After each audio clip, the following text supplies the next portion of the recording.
আমরা একটু সাইলেন্ট হয়ে আমরা যাবো। জি জি, আজকে মূলত আমাদেরকে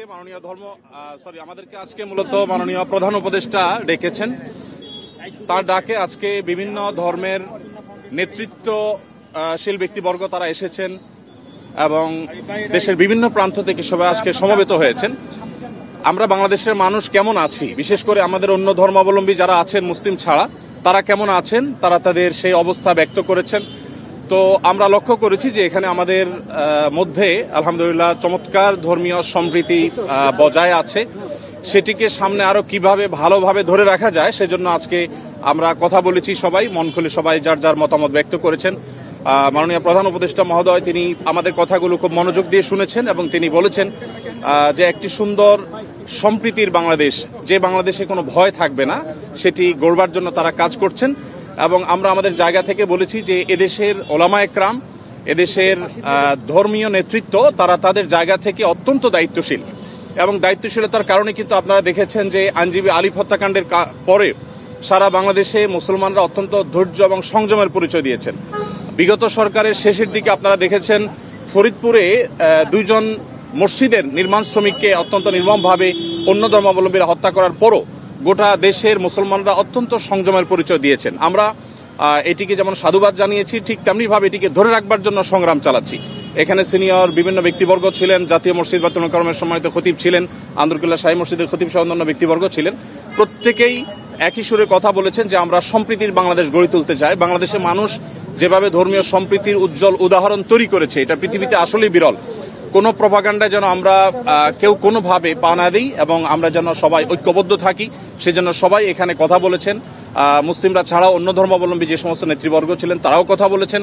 তো আমরা আশা করছি যে একটা সম্প্রীতির বাংলাদেশ যেটি ইতোমধ্যে আলহামদুলিল্লাহ আছে, সেটিকে আরো ভালো জায়গা আমরা নিয়ে যেতে পারবো এবং পৃথিবীর কাছে উজ্জ্বল উদাহরণ হিসেবে আমরা দাঁড় করাতে পারবো। এখানে প্রত্যেকে যার যার জায়গা থেকে চেষ্টা করেছেন এই কথা বলার জন্য যে আমরা শান্তি সম্প্রীতি রক্ষা করবার জন্য কাজ করছি।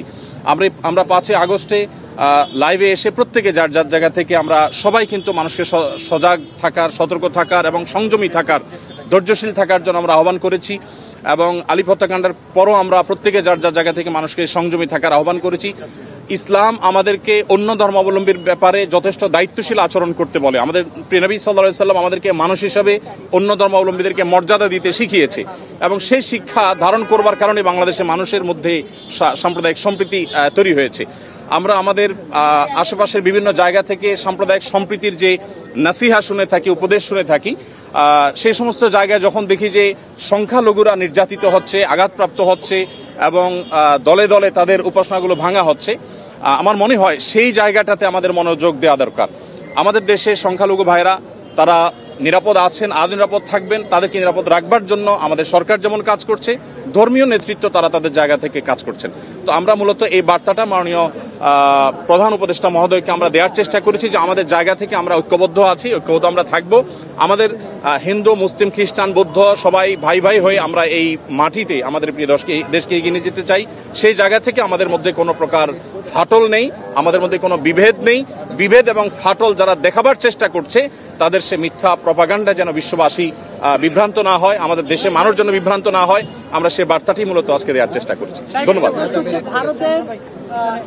ভারতে বাংলাদেশের সহকারী হাইকমিশনে হামলার ঘটনা ঘটেছে এবং ভারত থেকে বাংলাদেশকে নিয়ে যে ধরনের অপপ্রচার চলছে, ভারতীয় আগ্রাসনের কথা বলা হচ্ছে, এই বিষয়ে কি বলছেন আপনারা? এই বিষয়ে কি বলবেন? এই বিষয়ে আমার পাশে আব্দুল্লাহ বিন আব্দুর রাজ্জাক আছেন, উনি ওনার বক্তব্যে বলেছেন, আরো বক্তারা বলেছেন, ভারতে বিশেষ করে আমাদের সেখানে যে সমস্ত সংখ্যালঘু নির্যাতন হচ্ছে আর সেখানে যে সমস্ত সহিংস ঘটনা ঘটছে, যেমন এই যে উপ হাই কমিশনারের হামলার কথা আপনি বলেছেন, এগুলোর কারণে আসলে আমাদের কথা বলা দরকার। আমাদের রাষ্ট্রীয়ভাবে মাননীয় প্রধান উপদেষ্টা মহোদয়কে বলা হয়েছে যে তিনি যেন তার জায়গা থেকে, সরকার জায়গা থেকে কথাগুলো বলেন। আমরা যখন আমাদের কথাগুলো বলবো না তখন আমাদের উপর আরো চেপে আসা হবে। এই কালচার থেকে বেরিয়ে আসার জন্য আমাদেরকে আমাদের অধিকারের কথা বলতে হবে। আমরা আজকে সেখানে যে আক্রান্ত হয়েছি কলকাতাতে, তার বাইরে যে মুসলমানরা আক্রান্ত হচ্ছেন সেখানে, সেগুলো নিয়ে আমাদের কথা বলতে হবে। তাহলে সেক্ষেত্রে হয়তোবা এই যে আজকে যে পরিস্থিতি আমরা মুখোমুখি হচ্ছি, যে আজকে আমাদের উপরে চাপিয়ে দেওয়া হচ্ছে মিথ্যা প্রপাগান্ডা, সেটা থেকে আমরা উত্তরণের পথ হতে খুঁজে পাবো।